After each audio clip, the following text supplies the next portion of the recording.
கர்த்தருடைய பரிசுத்த நாமத்துக்கு ஸ்தோத்திரம். May all glory be to God's holy name today. தேவன் தாமே இந்த நாளை ஆசீர்வதிப்பாராக. May God bless this day today. தேவனுடைய நாமத்துக்கே மகிமை வர பண்ணும். May God bless this day and may all glory be to God's holy name இயேசுவின் today. நாமத்தினால் ஜெபிக்கிறேன் நல்ல பிதாவே. In the name of our Lord Jesus Christ we pray. என்னுடைய பிரசங்க தலைப்பானது Topic of our message today is மார்த்தாள், Martha, அதாவது கசப்பு என்ற அர்த்தம். which means bitterness. Luca 10:38. The book of Luke chapter 10 verse 38. கிறிஸ்துவை ஏற்றுக்கொண்டவர்கள் எல்லாருமே தேவ சமூகம் அமருகிறவர்கள் அல்ல. As Jesus, all those who have accepted Jesus do not live in the presence of God. மார்த்தாளை போல வாழாமல் Let us not live like Martha, மரியாளை போல வாழ கற்றுக்கொள்வோம். but let us live like Mary. முதலாவது குறிப்பாக As my first point, ஏற்றுக்கொண்டவள் she has accepted Jesus. Luca 10:38. The book of Luke chapter 10 verse 38. பின்பு அவர்கள் பிரயாணமாய் போகையில் அவர் ஒரு கிராமத்தில் பிரவேசித்தார்.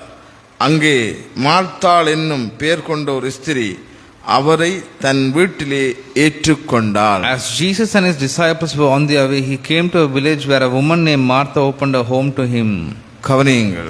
Listen to this carefully. தன் வேலையில் கர்சனை உள்ளவளாயிருந்தாள். One, she is very concerned about her work. அநேகத்தில் கவலை Two, she கொண்டவளாயிருக்கிறாள். is worried about many things. இரண்டாவது குறிப்பாக As my second point, தேவையில் தேவனை தேடாதே. do not seek God only in your need. Luca 10:40. The book of Luke chapter 10 verse 40. மார்த்தாளோ பற்பல வேலைகளை செய்வதில் மிகவும் வருத்தமடைந்து அவரிடத்தில் வந்து, ஆண்டவரே, நான் தனியே வேலை செய்யும்படி என் சகோதரி என்னை விட்டு வந்திருக்கிறதை குறித்து உமக்கு கவலை இல்லையா? But Martha was distracted by all the preparations that had to be made. She came to him and asked, Lord, don't you care that my sister has left me to do the work by myself? Tell her to help me.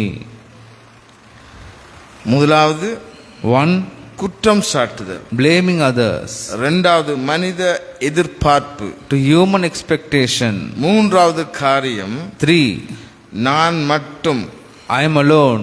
கசப்பை வெளிப்படுத்துகிறவளா இருக்கிறாள். She is a person who has expressed her bitterness. மூன்றாவது காரியம் As my third point, தேவ உறவில் மனதில்லாதவள். not bothered about the relationship with God.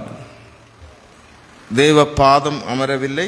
She does not sit at the feet of the Lord. இரண்டாவது குறிப்பாக As my second point, சமூக நேரம் கிடைப்பதால் அல்ல, not only when you get a chance or time, நேரத்தை ஒதுக்கிக்கொள். allocate some time. குறிப்பாக As a point, பல சந்தர்ப்பங்களில் மார்த்தாளைப் போல கசப்பை வெளிப்படுத்தாமல் let us not express bitterness like Martha, தேவ பாதத்தை விரும்பி நடந்து கொள்வோம். but let us seek the feet of the Lord. ஜெபம் பண்ணுவோம். Let us pray now. தேவன் தாமே உங்கள் ஒவ்வொருவரையும் ஆசீர்வதிப்பாராக. May God bless us, bless everyone today. ஆமென், ஆமென், ஆமென். Amen, amen, amen.